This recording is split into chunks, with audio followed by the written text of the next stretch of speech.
Hello, and welcome to the HU Bison Abroad video about housing. Here we're going to discuss your housing types that you may see and what do you do about housing here on campus while you're abroad.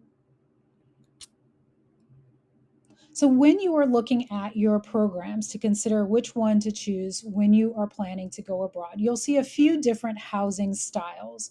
So, one is the host family, and a host family is a great way to really get plugged into the local community. You'll likely be invited to many of their family functions, and it's a great way to really build relationships and understand a culture.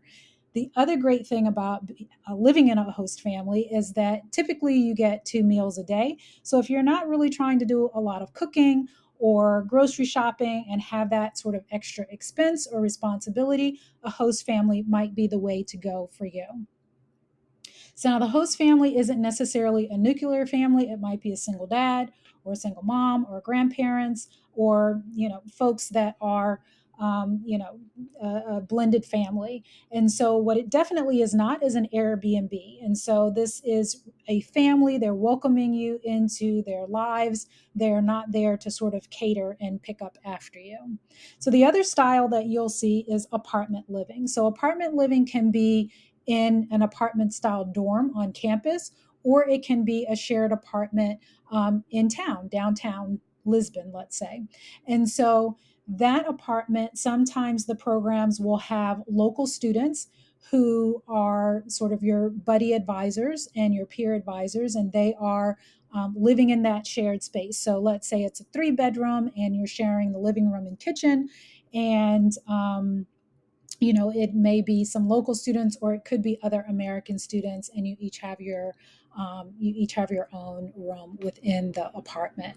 And so the other style that you may see is on campus dormitory or dormitories that the entire building, unlike the apartment where you may have other locals that are living in the building, there may be a dorm style building, but it's an apartment building downtown. And so everyone in that building is a student.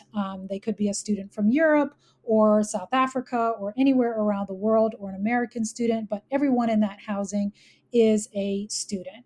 Or you could have a traditional dorm on campus where, it could be a suite style where you also have a kitchen and you're cooking for yourself, or you're, on some type of meal plan. So just understand that each program that you're looking at will have maybe one, maybe two, maybe all three of these options available for you. And depending on which one you select, that may impact the price of your program. So keep an eye out if one thing is, or one style is more amenable to you than another, then that might be something that you keep in mind as you're looking for your housing. So before you leave to go abroad, we send and share our list of study abroad students with the housing office so that they know that you are going abroad.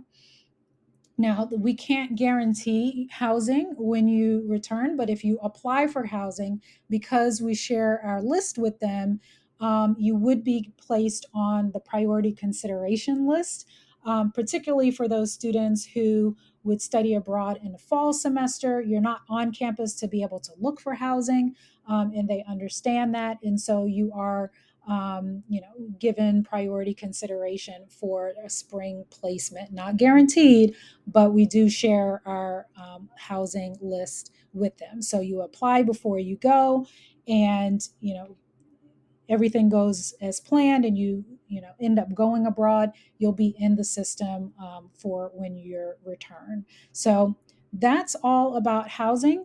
If you have any questions, definitely circle back in an advising session, and we'll be able to discuss further.